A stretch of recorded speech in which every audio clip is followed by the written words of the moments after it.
আমার সকল বন্ধুদের অনেক অনেক অনেক অনেক ভালোবাসা রইল। আমার যারা সাবস্ক্রাইব করেনি তাদের জন্য অনেক ভালোবাসা, যারা সাবস্ক্রাইব করেছে তাদের জন্য দ্বিগুণ ভালোবাসা রইল। আর আজকের রেসিপিটা খুবই সহজ, 5 মিনিট হাতে সময় থাকলেই রেসিপিটা বানানো হয়ে যাবে। আর শুধু একটা আলু নিয়ে নিয়েছি, এটা কাঁচা আলুটাকে আমি একটু ছেলে দিয়েছি, আর এই আলুটা দিয়ে রেসিপিটা তৈরি হবে। প্রথমেই আলুটাকে আমি গ্রেট করে নেব। কিন্তু আলুটা আমি গ্রেট করে নিয়ে চলে এসেছি আর একটু ভালো করে ধুয়ে নিয়েছি। এবার একে একে উপকরণগুলো আমি মিশিয়ে দেব। এখানে নিয়েছি আদা কুচি, 1/2 চামচ মতো আদা কুচি, 1/2 চামচ রসুন কুচি, আর একটা পেঁয়াজ কুচি করে কেটে নিয়েছি। পরিমাণ মতন একটু চিনি দিয়ে দেবো, এটা টেস্টটা ব্যালেন্স করবে, আর চিনিটা দিলে বাচ্চারাও খেতে ভালোবাসবে। আর এখানে আমি নিয়ে নেব পরিমাণ মতো লবণ, 1/2 চামচ। আমি 1/2 চামচ করে নিয়েছি, হাত দিয়ে দিচ্ছি সবগুলো। আর এখানে একটু লঙ্কা গুঁড়ি, হলুদ গুঁড়ি, একটু কালারটা ভালো আসবে দিয়ে দিলাম। সব শেষে দিয়ে দেব ময়দা এখানে আমি নেব 200 গ্রাম মতো।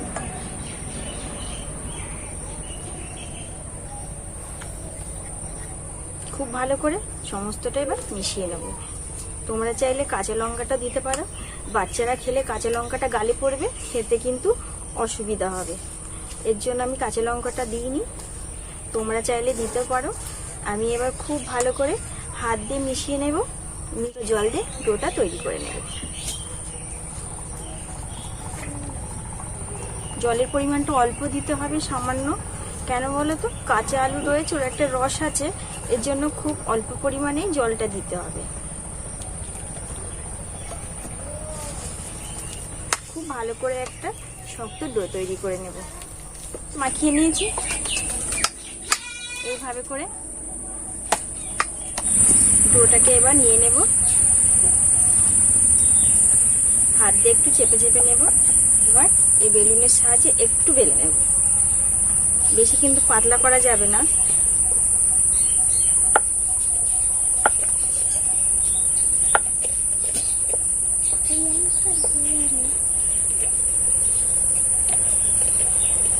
আমার বেলা হয়ে গেছে, এবার আমি চারিধারটা খুব ভালো করে কেটে নেব।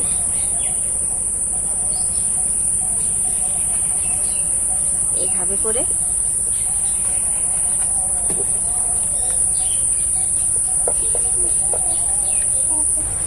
আমি চারধারটা খুব ভালো করে কেটে নিয়েছি।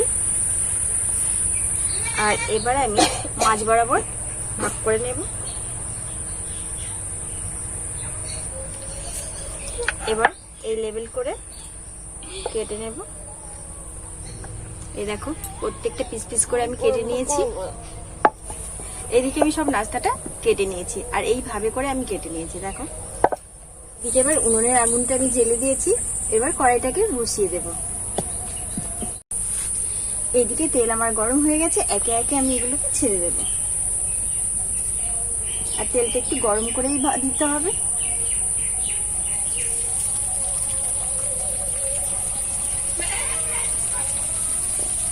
এগুলো এইভাবে করে, এই দেখো কতটা ফুলে উঠছে, আমার ভাজা হয়ে গেছে। আর আমি একটু ডিপ ভাবে ভেজে নিয়েছি, এই দেখো এইভাবে করে ভেজে নিয়েছি, কতটা ফুলে উঠেছে দেখো।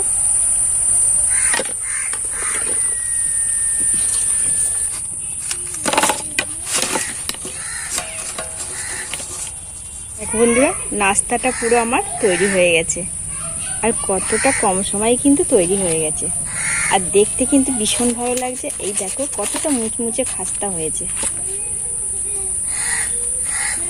কত সুন্দর হয়েছে, এই দেখো, দেখেছো? আর এই যে কামড়ে এই যে আদা রসুনটা দেওয়া আছে, একদম খুব সুন্দর একটা গন্ধটাও বেরোচ্ছে, আর খেতেও কিন্তু এত সুন্দর না, ভীষণ সুন্দর খেতে। বন্ধুরা, বাড়িতে যদি আত্মীয় স্বজন ঝট করে চলে আসে, হাতের কাছে কিছু যদি না থাকে, একটা আলু থাকলে আর ঘরে ময়দা থাকলেই কিন্তু এই দুর্দান্ত রেসিপি কিন্তু বানিয়ে দিতে পারবে। একদম 5 মিনিটেই হয়ে যাবে, খুব সহজভাবে। আর উপকরণগুলো ভীষণ কম, ঘরে যা থাকবে তুমি সেটা দিয়েই এটা বানিয়ে দিতে পারবে, আর চটজলদি হয়ে যাবে, খেতেও কিন্তু খুব সুস্বাদু। একটা খাওয়ার পরে আর একটা চাইবে, এত সুন্দর খেতে লাগে। অবশ্যই like comment share please subscribe করে পাশে থেকো আর সবার মধ্যে শেয়ার করে দিও। আজ আমি এখানেই রাখছি।